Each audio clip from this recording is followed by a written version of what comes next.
जय हिंद स्टूडेंट, स्वागत है आपका हमारे channel board preparation with Ayush sir में। और आज आप देखने जा रहे हैं प्रेजेंट परफेक्ट कंटिन्यूअस टेंस।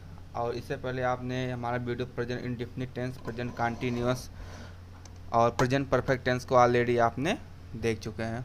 तो समय को बिना नष्ट किए हुए हम सीधा वीडियो की ओर बढ़ते हैं। जैसा कि आप देख रहे हैं कि सबसे पहले हम किसी भी टेंस को कैसे पहचाना जाता है उसके बारे में एक्सप्लेनेशन देते हैं। तो इसमें आप देख सकते हैं कि इस काल के वाक्यों में, ठीक है, कार भूतकाल में प्रवेश हुआ होता है और वर्तमान काल तक जारी रहता है एवं वाक्य के अंत में रहा है, रही है, रहा हूँ, रहे हो आते हैं, आदि शब्द आते हैं। ठीक है, आदि शब्द आते हैं और समय भी दिया होता है। Got it. तो इसमें यही बोला गया है कि यदि कोई वाक्य है, रहा है, अगर उसके बीच में रहा है, रही है, रहा हूँ, रहे हो इत्यादि शब्द है, ठीक है, इत्यादि शब्द है और उसमें समय भी दिया गया हो। आई थिंक आप समझ गए होंगे कि इसको कैसे पहचाना जाता है। और जो उसमें सेंटेंस होता है वो वाक्यों में कार्य, जो उसमें जो वर्क होता है, वर्क वो भूतकाल में प्रवेश हुआ, सॉरी, प्रारंभ हुआ रहता है। ठीक है, तो आगे देखते हैं। इसमें आज आप एक नया चीज़ देखने जा रहे हैं कि इसमें जो समय दिखाता है, ठीक है, अभी हमने आपको बताया कि इसमें समय दिया रहता है, ये यहाँ पर समय दिया रहता है। तो इसके लिए हम इसका जो ट्रांसलेशन करते हैं तो इसमें स्पेशल रूल लगता है सिंस और फॉर का। इसमें सिंस और फॉर का, तो जो समय दिखाने के लिए होता है, समय दिखाने के लिए सिंस एवं फॉर का प्रयोग करते हैं। समय दिखाने के लिए सिंस और फॉर का प्रयोग करते हैं। आई थिंक समझ में आया होगा आपको। Got it. एंड अब यहाँ पर हम बात करते हैं सिंस क्या होता है और फॉर क्या होता है। ठीक है, सबसे पहले हम देखते हैं सिंस क्या होता है। सिंस जो होता है वो निश्चित समय के लिए, यानी पॉइंट ऑफ टाइम के लिए सिंस का प्रयोग किया जाता है। पॉइंट ऑफ टाइम में जैसे एक्चुअल टाइम, जैसे जैसे name of week, name of week हो गया, ठीक है, ईयर हो गया, ईयर हो गया, ठीक है, और मॉर्निंग हो गया, 4 o'clock हो गया, इस टाइप से कुछ आता है तो उसको सिंस या पॉइंट ऑफ टाइम बोलते हैं। इसको और पूर्ण रूप से अभी हम एग्जाम्पल से आपको समझाएंगे। कोई दिक्कत नहीं है, समझ में आ गया तो अच्छी बात है, नहीं आया फिर भी अच्छी बात है। अब एग्जाम्पल में हम आपको अच्छे से और इसको समझा देते हैं। अब दूसरा हम देखते हैं फॉर क्या होता है। फॉर जो होता है ये अनिश्चित समय के लिए, मतलब एक्चुअल टाइम नहीं होना चाहिए, मतलब उस टाइम का, मतलब जैसे duration of time you can say, अनिश्चित समय के लिए या पीरियड ऑफ टाइम या ड्यूरेशन ऑफ टाइम के लिए फॉर के यूज होते हैं। जैसे कोई ज़्यादा ड्यूरेशन से फॉर 3 days, जैसे 3 दिनों से, अब 3 दिन, पहला दिन आया, दूसरा दिन आया, तीसरा दिन आया, 3 दिन एक अच्छा ड्यूरेशन हुआ। For 5 hours, sorry for 5 months, 5 महीनों से। फॉर 6 hours, 6 घंटों से, मतलब एक ड्यूरेशन हो स्टार्टिंग से, इनिशियल टू अंतिम तक, एक अच्छा से, मतलब उसका एक अच्छा ड्यूरेशन हो, इसी को बोलते हैं फॉर। उसके लिए जो आता है फॉर। तो अब हम अफर्मेटिव सेंटेंस जो होते हैं इसके कुछ फॉर्मेट, सबसे पहले अफर्मेटिव सेंटेंस का बात करते हैं, जैसा कि आप लोग जानते हैं। तो इसके जो बेसिक रूल है तो उस पर हम बात करते हैं। सबसे पहले इसका रूल है वो है पहला सब्जेक्ट, ठीक है, सब्जेक्ट, उसके बाद हैज या have, been, first form of verb plus ING plus object plus since या फॉर प्लस टाइम। ठीक है, तो इसको अच्छे से देखो, आई थिंक आप इसको समझ गए होंगे। Got it. Subject plus has या have plus been plus first form of verb plus ING plus object plus since या फॉर प्लस टाइम। इसको आप किसी अच्छे कॉपी में एक और से शुरू से लेके आखिरी तक अच्छे से एक एक रूल को अच्छे से लिख लीजिए, इसको रिवाइज करिए, क्योंकि रूल के बेस पे ही सारे सेंटेंस होते हैं। आप तो जानते ही हैं कि जब तक फोड़ेंगे नहीं तब तक छोड़ेंगे ही, तो आप इस रूल को याद कर लें। तो पहला सेंटेंस की ओर हम बढ़ते हैं। श्याम इस किताब को 2 घंटे से पढ़ रहा है। अब यहाँ लास्ट में आ गया रहा है, तो आपको समझना चाहिए कि ये प्रेजेंट परफेक्ट कंटिन्यूअस है, क्योंकि लास्ट में रहा है। लेकिन आप बोलेंगे प्रेजेंट कंटिन्यूअस का भी है, लेकिन यहाँ पर आप देखेंगे इसमें टाइम दिया गया है। अगर टाइम दिया गया है तो वो प्रेजेंट परफेक्ट कंटिन्यूअस होता है। अगर यहाँ पर टाइम ना दिया होता, अगर यहाँ पर ये 2 घंटा ना होता तो ये प्रेजेंट कंटिन्यूअस हो जाता है। तो अब इसको हम बनाने का प्रयास करते हैं। तो सबसे पहले यहाँ सब्जेक्ट जो कि हमारा श्याम है, has been, helping verb has, क्योंकि सिंगुलर वर्ब है तो हैज़ लगेगा, इसके साथ बीन लगेगा according to rule. Reading verb की फर्स्ट फॉर्म प्लस ing, तो ये हमारा हो गया रीडिंग। दिस बुक हमारा क्या हो गया ऑब्जेक्ट, दिस बुक क्या हो गया हमारा जो फॉर 2 आवर्स। अभी हमने ऊपर आपको लिखवाया था कि कहीं 2 आवर्स या आवर्स आता है तो वहाँ पर ऑलवेज फॉर का यूज होता है। For 2 hours, for 4 hours, for 6 hours या कुछ भी हो, वहाँ पर ऑलवेज फॉर का यूज किया जाता है। सेकंड सेंटेंस देखते हैं, वह सुबह से सो रही है। अब देखिए यहाँ पर रही है और सुबह से मतलब टाइम दिया गया है, ठीक है, इसका मतलब ये प्रेजेंट परफेक्ट कंटिन्यूअस हो गया। तो अब रही हमने आपको बताया कि अगर कोई भी सेंटेंस वह से शुरू होता है, वह से, तो लास्ट में एक बात जरूर देखना चाहिए कि वहाँ पर रहा है कि रही है। अगर रहा होता तो वो मेल होता है, मतलब वहाँ पर कोई मेल की बात की जाती है, तो उसके लिए आप यहाँ पर ही का प्रयोग होते हैं। अगर अंत में रही है तो यहाँ पर कोई फीमेल है, जिसके लिए हम यहाँ पर शी का प्रयोग करेंगे, ठीक है। तो सबसे पहले सब्जेक्ट, सब्जेक्ट यहाँ पर सी इसलिए हो गया क्योंकि यहाँ पर रही है। इसके अकॉर्डिंग हैज बीन, वर्ब की first form plus ing plus since, और सिंस के साथ मॉर्निंग। हमेशा अगर सुबह हो या प्रातःकाल हो या मॉर्निंग हो, भोर हो, कुछ भी हो, सवेरा हो, तो इसके लिए हमेशा ऑलवेज सिंस का प्रयोग किया जाता है। आई थिंक आप समझ गए होंगे। और अब हम थोड़ा तेज़ी स्पीड से जो बाकी के सेंटेंस है उसको कवर करते हैं। वह जनवरी से इस मकान में रह रहा है। He has been living in this house since January, ठीक है, since January. Name of month मैंने ऊपर लिखा है, नेम ऑफ मंथ के पहले सिंस का प्रयोग करते हैं। हम इस विभाग से 2 महीने से कार्य कर रहे हैं। हम इस विभाग में 2 महीने से कार्य कर रहे हैं। बी हैव प्लूरल है, बीन वर्ब की first form plus ing, in the department object हो गया, फॉर 2 मंथ, मंथ से ड्यूरेशन है, टाइम ऑफ ड्यूरेशन है, इसलिए यहाँ पर फॉर का यूज होगा। नेक्स्ट सेंटेंस की ओर हम बढ़ते हैं। मैं सुबह 5 बजे से गंदे कपड़े धो रहा हूँ। मैं सुबह 5 बजे से गंदे कपड़े धो रहा हूँ, तो मैं है तो आई हो गया। सुबह 5 बजे से गंदे कपड़े धो रहा हूँ, आई के साथ हैव लगता है, हैव बीन कॉमन है, बीन तो लगेगा ही। वर्क वॉशिंग, वॉशिंग क्या हमारा वर्ब प्लस ing, ठीक है। वॉशिंग द डर्टी क्लॉथ, ये हमारा क्या होगा ऑब्जेक्ट हो गया। द डर्टी क्लॉथ, ये जो हमारा ये हमारा ऑब्जेक्ट है, ठीक है।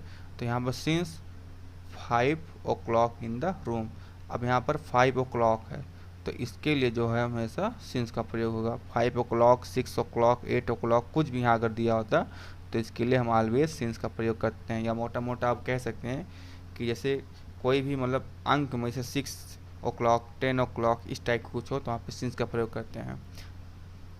In the morning, in the morning, सुबह 5 बजे से। ऑलरेडी यहाँ पर मॉर्निंग है तो आपको समझ जाना चाहिए कि यहाँ पर सिंस का प्रयोग किया जाएगा, ठीक है। तो नेक्स्ट पेज पे हम बढ़ते हैं, नेक्स्ट स्लाइड पे बढ़ते हैं। अब आप देख रहे हैं यहाँ पर नेगेटिव सेंटेंस। जो हमारा नेगेटिव सेंटेंस होता है ये वाक्य को नेगेटिव कर देता है, मतलब वो निगेशन दिखाता है, उसमें नहीं का प्रयोग होता है, नहीं शब्द का प्रयोग होता है, ठीक है। तो इसके लिए हम नॉट का प्रयोग करते हैं। तो इसका हम बेसिक कुछ रूल है उसकी और हम आगे की ओर बढ़ते हैं। इसके जो रूल है इसमें कुछ नहीं, बस सब कॉपी पेस्ट है। यहाँ पर बीन के बाद नॉट आ जाता है। यहाँ पर ध्यान रखने की बात ये है कि सब्जेक्ट प्लस हैज या हैव, सॉरी यहाँ पर रूल में थोड़ा मिस्टेक हो गया है, यहाँ पर नॉट नहीं होगा, नॉट यहाँ होगा, नॉट यहाँ हो गया। तो पहले सब्जेक्ट, उसके बाद हैज या have plus not plus been plus first form of verb plus ing plus object plus since या फॉर प्लस टाइम। तो यहाँ पर ये इसका रूल होता है सब्जेक्ट प्लस हैज या हैव प्लस हैज या हैव के बाद यहाँ नॉट होगा, यहाँ पर नॉट होगा, यहाँ पर नॉट नहीं होगा, गलती से हो गया। इसके बाद बीन, बाकी सब सेम रहेगा, plus first form of verb plus ing plus object plus since या फॉर प्लस टाइम। तो हम इस पर नेक्स्ट सेंटेंस की ओर बढ़ते हैं। सेंटेंस से इसको समझते हैं क्या होता है। तो सेंटेंस हमारा ये बोल रहा है कि वह 2 दिन से नहीं पढ़ रही है। तो लास्ट में देखिए यहाँ पर फिर रही है आ गया, इसका मतलब यहाँ पर कोई फीमेल है। तो अगर यहाँ फीमेल तो यहाँ पर शी, और शी के साथ हैज नॉट बीन, क्योंकि सब हेल्पिंग वर्क के बीच में not been. Reading for 2 days, Gupta ji मुझे 2 साल से अंग्रेजी नहीं पढ़ा रहे हैं। तो इसका हो जाएगा Gupta ji has not been teaching me English for 2 years। थोड़ा तेज़ी से चल रहे हैं। मुझे सुबह से बुखार नहीं आ रहा है। I have not been suffering from fever since Monday. अगर कहीं नेम ऑफ वीक हो तो वहाँ पर सिंस का यूज करते हैं, वहाँ पर सिंस का यूज करते हैं। वह नदी में 2 घंटे से नहीं नहा रहे, वह नदी में 2 घंटे से नहीं नहा रहे हैं। They have not been bathing in the river for 2 hours. Next slide की ओर हम बढ़ते हैं। आप लोगों को आई थिंक समझ में आ गया होगा। सो हम नेक्स्ट स्लाइड की ओर बढ़ते हैं, देखते हैं कि अब इंट्रोगेटिव सेंटेंस में क्या होता है। जो हमारा इंट्रोगेटिव सेंटेंस है ये 2 टाइप्स में डिवाइड होता है। एक होता है यदि WH फैमिली वाक्य के बीच में आए, ठीक है, यदि WH फैमिली वाक्य के बीच में आए, और सेकंड टाइप होता है यदि WH फैमिली वाक्य के पहले आए। तो पहले हम देखते हैं कि अगर WH फैमिली वाक्य के बीच में आते हैं तो उसके लिए हम क्या रूल अप्लाई करते हैं। तो इसमें जो रूल अप्लाई, सबसे पहले हम क्वेश्चन वर्ड लिखेंगे। जैसे वाह तुम्हारा क्या नाम है, व्हाट इज़ योर नेम। तो तुम्हारा क्या नाम है, तो इसका मतलब व्हाट इज़ योर नेम, उसमें बीच में क्या था, ऑलरेडी व्हाट आगे का रिप्लाई हुआ। इसी प्रकार इसमें क्वेश्चन वर्ड प्लस हैज या हैव। सिंगुलर के लिए हैज होता है, प्लूरल के लिए हैव होता है, ऑलरेडी हम सब बता चुके हैं आपको। इसके बाद सब्जेक्ट अकॉर्डिंग टू सब्जेक्ट लगेगा, helping word according to subject लगेगा।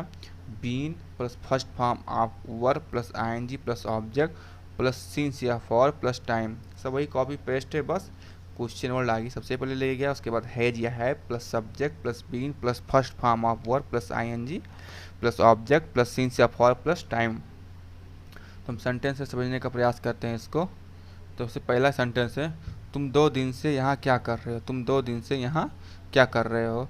तो आप देख सकते हैं कि बीच में क्या आ गया, तो वाट मतलब इसके यहाँ सबसे आगे आ जाएगा, इसका मतलब ये। तो वाट सब्जेक्ट ये हेल्पिंग और हैव, यू प्लूरल है तो हैव लग गया, been doing here for 2 days. तो इसमें इसी प्रकार वो जुलाई से अपना समय क्यों नष्ट कर रहे हैं।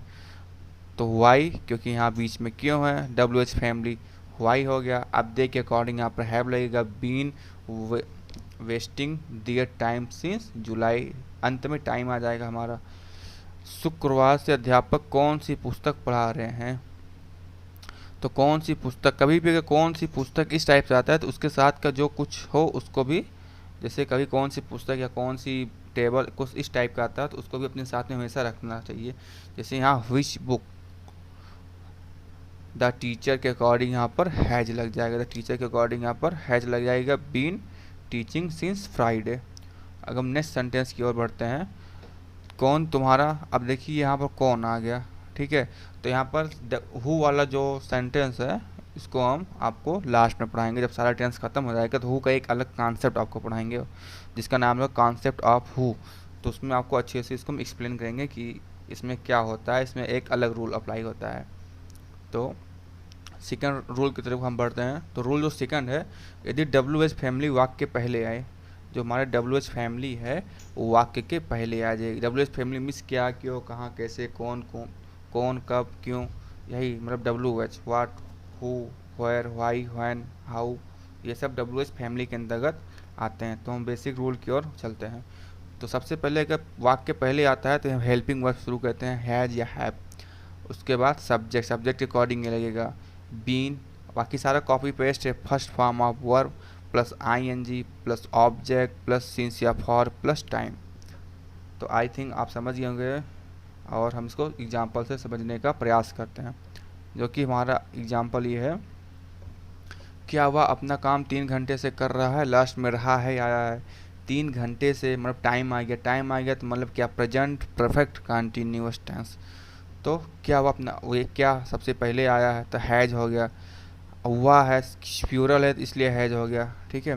तो has he been doing his work for 3 hour. Next sentence की ओर हम बढ़ते हैं, क्या वे मेरी सहायता कई सालों से कर रहे हैं। तो इसका होगा have they been helped me for many years. Next sentence, क्या मैं सुबह से अपनी किताब नहीं पढ़ रहा हूँ। तो have I not been reading my book since morning. कभी भी अगर नॉट शब्द आ जाता है, जैसे यहाँ बीच में नॉट आ गया, यहाँ पर नॉट आ गया, यहाँ पर क्या, तो रूल बेसिक वही रहेगा, क्योंकि सब्जेक्ट बाद ऑलवेज नॉट का प्रयोग होता है। कुछ केस में पहले होता है लेकिन वो आपके लेवल का नहीं है। तो यहाँ हेल्पिंग वर्ब हो गया, इससे पहले हैव, अब यहाँ पर तुरंत इसके नॉट का प्रयोग होगा, क्योंकि बीन और हेल्पिंग वर्ब के बीच में नॉट का प्रयोग होगा। जो हमारे हेल्पिंग वर्ब है और जो हमारा बीन है तो इसके बीच में नॉट का प्रयोग होता है, तो उसके पहले लेकिन सब्जेक्ट ज़रूर आएगा। तो इसका जो हो जाएगा, क्या मैं सुबह से अपनी किताब नहीं पढ़ रहा हूँ, have I not been reading my book since morning. तो नेक्स्ट सेंटेंस की ओर देखते हैं। इस मकान में एक वर्ष से कितने लड़के रह रहे हैं। तो अब यहाँ पर हमने आपको बताया कितने लड़के, तो ये आपको पूरा एक साथ रखना है, कितने या कैसे या कुछ इस टाइप से, तो उसको आप एक साथ रखेंगे। तो कितने लड़के, how many boys have, how many boys have, इस मकान में एक वर्ष से कितने लड़के रह रहे हैं। How many boys have been living in this house for 1 year, house for 1 year. तो इसको आप, अब आपके दिमाग में एक क्वेश्चन उठ रहा होगा कि सर यहाँ पर सब्जेक्ट नहीं है, यहाँ पर सब्जेक्ट नहीं है। अब ये सब हम आपको बाद में कवर कराते हूँ के साथ में, लेकिन आपको सिर्फ इतना बता रहे हैं कि यहाँ पर जो सब्जेक्ट है, सब्जेक्ट का काम हमारा यही कर दे रहा है। जो हाउ मैनी बॉयज है, ये हमारा सब्जेक्ट का काम कर रहा है। यहाँ पर आप अगर ध्यान से देख पा रहे होंगे तो ये सब्जेक्ट हो गया, ये हमारा हेल्पिंग वर्ब हो गया, ये बीन हो गया, ये वर्ब की फर्स्ट फॉर्म है, और ये दिस हाउस हमारा ऑब्जेक्ट है, और ये हमारा सिंस या फॉर प्लस टाइम। तो अब इसको हम लास्ट में अच्छे से आपको कवर करवा देंगे। तो नेक्स्ट स्लाइड की ओर बढ़ते हैं। तो आज के लिए बस इतना ही। तब तक के लिए आप अच्छे से इसको वीडियो को वॉच करें, शेयर करें, और लोगों के साथ इसको उनको शेयर करने के लिए बोले, और चैनल को सब्सक्राइब करें। तब तक के लिए जय हिंद।